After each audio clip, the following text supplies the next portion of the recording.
ಆತ್ಮೀಯ H16 news ಅರ್ಥಾತ್ ಹೇ ಸೀತಾರಾಮಗೆ ಸ್ವಾಗತ. ನಾನು ನಿಮ್ಮ MI ಅಥವಾ ಮಲ್ಲಪ್ಪ ಜೋತಾವರ್. ಆದ್ಮೇಲೆ ಈಗ ತಾವು ದಿನ ಸುದ್ದಿಗಳನ್ನ ಅದರ ಜೊತೆಗೆ ವಿಶೇಷತೆಗಳನ್ನ ನೋಡ್ತಾ ಹೋಗಿ ವಿಶೇಷ ಈ ಮೊದಲನೇ ಸುದ್ದಿಯನ್ನು ನೋಡಿ. ಮಹಿಳೆಯರಿಗೆ ಒಂದು ಸುರಕ್ಷಿತವಾದ ಸ್ಥಾನವನ್ನು ಕಲ್ಪಿಸಿಕೊಡುವ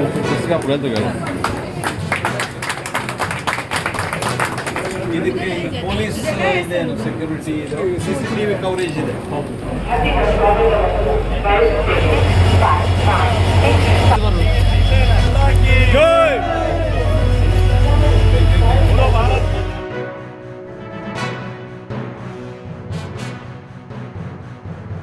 ಕೇವಲ ತಾಯಂದಿರಿಗೆ, ಮಹಿಳೆಯರಿಗೆ ಅಲ್ಲಿ ಕುತ್ಕೊಳ್ಳುವಂತಹ, ಅದು ಸುರಕ್ಷಿತವಾಗಿ ಕುತ್ಕೊಳ್ಳುವಂತಹ ಸ್ಥಳ. ಅದು CCTVಯನ್ನ ಕವರೇಜ್ 24/7 ಇರುತ್ತೆ. ಹಾಗಾಗಿ ಅಲ್ಲಿ ನಮ್ಮ ತಾಯಂದಿರಿಗೆ, ಮಹಿಳೆಯರಿಗೆ ಯಾರಾದರೂ ಯಾವುದೇ ರೀತಿಯಲ್ಲಿ ಕಿರುಕುಳ ಕೊಟ್ಟರೆ ನಮ್ಮ ರೈಲ್ವೆ ಇಲಾಖೆ ಪೊಲೀಸರು ತಕ್ಷಣ ಅಗತ್ಯ ಕ್ರಮವನ್ನು ತೆಗೆದುಕೊಳ್ತಾರೆ ಅನ್ನೋ ಮಾತನ್ನು ನಾನು ಈ ಸಂದರ್ಭದಲ್ಲಿ ಹೇಳೋದಕ್ಕೆ ಬಯಸ್ತಾ ಇದ್ದೇನೆ. ಈಗ ರೈಲ್ವೆ ಇಲಾಖೆ ಇಡೀ ದೇಶದಲ್ಲಿ ತೆಗೆದುಕೊಂಡಂತಹ ನಿರ್ಣಯದಿಂದಾಗಿ ನಮ್ಮ ರಾಜ್ಯದಲ್ಲಿಯೂ ಅದನ್ನು ಅನುಷ್ಠಾನಗೊಳಿಸಿರೋದ್ರಿಂದಾಗಿ ಯಾವ್ಯಾವ್ದು ಈ ರೀತಿಯ ಟೆಂಪರರಿ ಬೇಸಿಸ್ ಮೇಲೆ ಶೆಡ್ಯೂಲ್ ಆಗಿ ಓಡಾಡ್ತಾ ಇತ್ತೋ ಆ ಎಲ್ಲ ಟ್ರೈನ್ಗಳನ್ನು ಸಹ ಕಾಯಂಗೊಳಿಸುವಂಥ ಪ್ರಕ್ರಿಯೆ ಆಗಿ ಇವತ್ತು ನಮ್ಮ ರೈಲ್ವೆ ಇಲಾಖೆಯ ರಾಜ್ಯ ಸಚಿವರಾದಂಥ ಶ್ರೀಯುತ ಸೋಮಣ್ಣ ಅವರು ಮಡಗಾಂವ್ನಿಂದ ಕರೆಕ್ಟಾಗಿ 4:15 ಹಸಿರು ನಿಶಾನೆಯನ್ನು ತೋರಿಸಿ ಕಾರವಾರಕ್ಕೆ ಬೀಳ್ಕೊಟ್ಟಿದ್ದಾರೆ.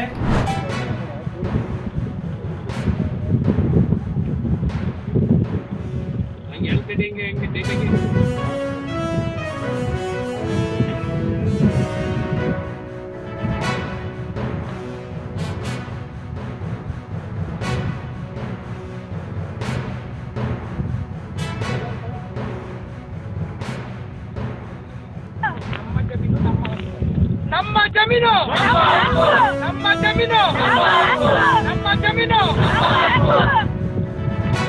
ಹೋರಾಟಕ್ಕೆ, ಕರ್ನಾಟಕದಲ್ಲಿ ಸಂಘರ್ಷ ಸಮಿತಿ ಹೋರಾಟಕ್ಕೆ ಜೈ ಜೈ ಜೈ ಜೈ ಜೈ ಭೀಮ್, ಜೈ ಜೈ ಜೈ ಜೈ ಜೈ ಭೀಮ್.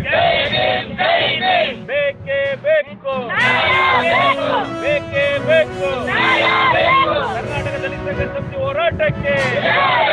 ದಲಿತರ ಮೇಲೆ ದೌರ್ಜನ್ಯ ನಡೆಸುತ್ತಿರುವ ತಾಲೂಕು ಆಡಳಿತಕ್ಕೆ, ಪೊಲೀಸ್ ಇಲಾಖೆಗೆ, ದಲಿತರ ಮೇಲೆ ದೌರ್ಜನ್ಯ ನಡೆಸುತ್ತಿರುವ ತಾಲೂಕು ಆಡಳಿತ ಹಾಗೂ ಪೊಲೀಸ್ ಇಲಾಖೆಗೆ, ಕರ್ನಾಟಕ ದಲಿತ ಸಂಘರ್ಷ ಸಮಿತಿ ಹೋರಾಟಕ್ಕೆ.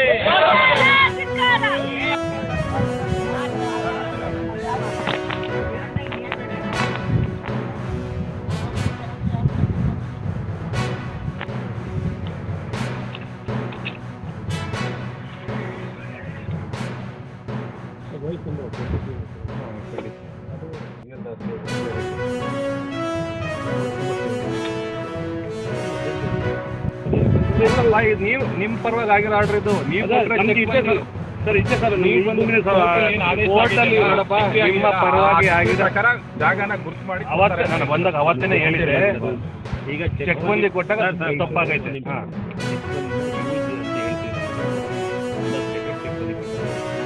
ಕೇಳ್ತಾ ಇಲ್ಲ, ಏನು ಮುಂದೂರಾಗಿತ್ತು ಅಷ್ಟು ಮಾತ್ರ ಕೇಳ್ತಾ ಇರೋದು. ಕರೆಕ್ಟ್ ಅಲ್ವಾ? 4 ಎಕರೆನ ಕೊಡೋಕ್ಕಾಗತ್ತೆ. ನಮಗೆ ಹೇಳ್ತಾ ಇರೋದು ರೆವಿನ್ಯೂ ಸ್ಕೆಚ್ ಪ್ರಕಾರ ಎಲ್ಲಿ ಬ್ಲಾಕ್ನ ಮಾಡಿ ಸ್ಕೆಚ್ ಮಾಡಿ ಮುಂದೂರು ಮಾಡೋದ್ರೆ ಅದನ್ನು ಕೊಡಿ ಅಂತ ಕೇಳ್ತಾರೆ ಅಲ್ವಾ ಸರ್? ನೀವು ಇಲ್ಲ, ನೀವು ಬೇರೆ ಕಡೆ ಹೋಗಿ ಅಲ್ಲೋಗಿ ಇಲ್ಲೋಗಿ ಅಂತ ಕೊಟ್ಟು ತಪ್ಪಾಗುತ್ತೆ.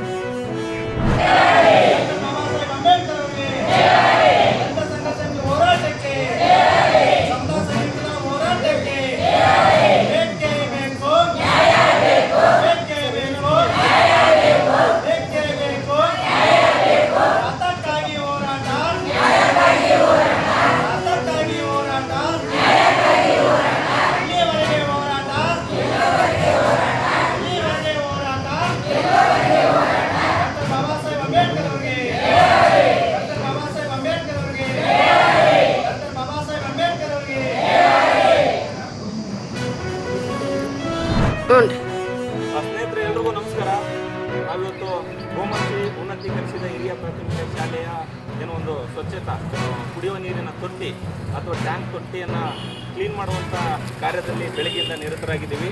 ಈ ಸಂದರ್ಭದಲ್ಲಿ ಇದೇ ಶಾಲೆಯ ನಮ್ಮ ಸಹ ಶಿಕ್ಷಕರಾದಂಥ ಉಮೇಶ್ ಅವರಿದ್ದಾರೆ. ಆಮೇಲೆ ಇದೇ ಶಾಲೆಯಲ್ಲಿ ಓದಿದಂಥ ಹಳೆಯ ವಿದ್ಯಾರ್ಥಿಯಾದಂಥ ಶಂಸುದ್ದೀನ್ ಅವರಿದ್ದಾರೆ. ಜೊತೆಗೆ ನಮ್ಮ ಇನ್ನೊಬ್ಬ ಹಳೆಯ ವಿದ್ಯಾರ್ಥಿಯಾದಂಥ ಅಪ್ಪಯ್ಯ ಅವರಿದ್ದಾರೆ. ಮತ್ತು ನಾನು ನಿರ್ಪಾದಿ ಅಂತೇಳಿ, ಮತ್ತು ನಮ್ಮ ಆತ್ಮೀಯರ ಸ್ನೇಹಿತರಾದಂಥ ಕರಿಯಪ್ಪಣ್ಣ ಅವರು ಕೂಡ ಹಳೆಯ ವಿದ್ಯಾರ್ಥಿಗಳು. ಅವರು ಕೂಡ ಏನು ಟ್ಯಾಂಕ್ ಸ್ವಚ್ಛತಾ ಕಾರ್ಯದಲ್ಲಿದ್ದಾರೆ. ಹತ್ರ ಬರಪ್ಪ. ಇವತ್ತು ಬೆಳಗ್ಗೆಯಿಂದ ಒಂದೇನೋ ಸರ್ಕಾರಿ ಶಾಲೆಯ ಉಳಿವಿನ ಅಳಿವಿನ ಏನಪ್ಪ ವಾಸ್ತವದ ಪರಿಸ್ಥಿತಿಯನ್ನು ದಿನನಿತ್ಯ ನೋಡ್ತಾ ಇದ್ದೀರಿ. ಹಾಗಾಗಿ ನಮ್ಮೂರು ಶಾಲೆಯನ್ನು ನಾವು ಕಾಪಾಡ್ಕೋಬೇಕು. ನಮ್ಮೂರು ಶಾಲೆಯಲ್ಲಿ ಏನೆಲ್ಲ ಅವ್ಯವಸ್ಥೆಗಳಿದ್ದಾವೆ, ಅವ್ಯವಸ್ಥೆಗಳು ಆಗ್ತಾ ಇದ್ದಾವೆ, ಅವುಗಳನ್ನು ಸ್ವಲ್ಪ ಸುಧಾರಣೆ ಮಾಡಬೇಕನ್ನೋ ಕಾರಣಕ್ಕೋಸ್ಕರ ನೋಡಿ ಬಾಣ ಇಲ್ಲಿ ತೋರಿಸು. ಇವತ್ತು ಬಹಳಷ್ಟು ಕುಡಿಯುವ ನೀರಿನ ಏನು ಸರ್ಕಾರಿ ಶಾಲೆ ಆರಂಭಗೊಂಡಿದೆ, ಶೈಕ್ಷಣಿಕ ವರ್ಷ ಆರಂಭಗೊಂಡ ಕಾರಣಕ್ಕಾಗಿ ಮಕ್ಕಳಿಗೆ ಕುಡಿಯುವ ನೀರಿನ ವ್ಯವಸ್ಥೆಯನ್ನು ಮಾಡಬೇಕಾದಂಥ ಕಾರ್ಯ ಸರ್ಕಾರಿ ಶಾಲೆಯದ್ದು. ಮತ್ತು ಕುಡಿಯುವ ನೀರನ್ನು ಮಾಡಬೇಕಂತಂದರೆ ಏನು ಮೊದಲನೇದಾಗಿ ತೊಟ್ಟಿಗಳಾಗಲಿ ನಲ್ಲಿಗಳಾಗಲಿ ಸ್ವಚ್ಛತೆಯಿಂದ ಕೂಡಿರಬೇಕು. ಮತ್ತು ಅವು ಯಾವುದೇ ಕಾರಣಕ್ಕೂ ಮಕ್ಕಳಿಗೆ ಅನಾಹುತಗಳನ್ನು ಸೃಷ್ಟಿ ಮಾಡುವಂತಿರಬಾರ್ದು ಅನ್ನೋ ಕಾರಣಕ್ಕೋಸ್ಕರ ಈ ತೊಟ್ಟಿಯನ್ನು ಕ್ಲೀನ್ ಮಾಡ್ತಾ ಇದ್ದೀವಿ. ಇದೇ ರೀತಿಯಾಗಿ ನಮ್ಮ ಕಾರ್ಯ ನಮ್ಮೂರು ಶಾಲೆಯ ಅಭಿವೃದ್ಧಿಗಾಗಿ ಏನು ಸರ್ಕಾರಿ ಉನ್ನತೀಕರಿಸಿದ ಹಿರಿಯ ಪ್ರಾಥಮಿಕ ಶಾಲೆಯ ಅಭಿವೃದ್ಧಿಗಾಗಿ ಮತ್ತು ಅದರ ಬೆಳವಣಿಗೆಗಾಗಿ ನಮ್ಮ ತಂಡ ನಿರಂತರವಾಗಿ ಕೆಲಸ ಮಾಡುತ್ತೆ. ಇಲ್ಲಿ ಹಲವಾರು ರೀತಿಯಾದಂಥ ಸಮಸ್ಯೆಗಳಿದ್ದಾವೆ ನಮ್ಮ ಸರ್ಕಾರಿ ಶಾಲೆಯಲ್ಲಿ. ಹಾಗಾಗಿ ಅವುಗಳನ್ನು ಒಂದೊಂದಾಗಿ ಪರಿಹರಿಸಿ ನಮ್ಮೂರು ಶಾಲೆಯನ್ನು ಕಾಪಾಡುವಂಥ ಕೆಲಸಕ್ಕೆ ನಮ್ಮ ತಂಡ ಸದಾ ಸಕ್ರಿಯವಾಗಿ ಕೆಲಸ ಮಾಡುತ್ತೆ. ಇವತ್ತಿನ ಕಾರ್ಯದಲ್ಲಿ ಬಂದಂಥ ಮತ್ತು ಪ್ರತ್ಯಕ್ಷವಾಗಿ ಬಂದಂಥ ಮತ್ತು ಪರೋಕ್ಷವಾಗಿ ಬೆಂಬಲ ನೀಡಿದಂಥ ಎಲ್ಲರಿಗೂ ಕೂಡ ಊರಿನ ಹಳೆಯ ವಿದ್ಯಾರ್ಥಿಗಳಿಗೆ ನಾವು ತುಂಬ ಹೃದಯದ ಧನ್ಯವಾದಗಳನ್ನು ಸಲ್ಲಿಸ್ತಾ ಇದ್ದೀವಿ. ನಮಸ್ಕಾರಗಳು. ತಾವೆಲ್ಲ ಇಲ್ಲಿವರೆಗೆ ಸುದ್ದಿಗಳನ್ನು ನೋಡಿದಿರಿ, ಜೊತೆಗೆ ವಿಶೇಷ ಘಟನೆಗಳನ್ನು ಸಹ ನೋಡಿದಿರಿ. ಅದು ನಿಮ್ಗೇನು ಅನ್ನಿಸ್ತು? ನಿಮಗೆ ಲೈಕ್ ಮಾಡಿರಿ, ಶೇರ್ ಮಾಡಿರಿ, ಕಾಮೆಂಟ್ ಮಾಡಿರಿ, ಜೊತೆಗೆ ಸಬ್ಸ್ಕ್ರೈಬ್ ನಿಲ್ಲಿಸ್ಬೇಡ್ರಿ. H16 ನ್ಯೂಸ್ ಅರ್ಥಾತ್ ಸಿದ್ದರಾಮಯ್ಯ ಸತ್ಯದ ಕೈಗನ್ನಡಿ ವಂದನೆಗಳು.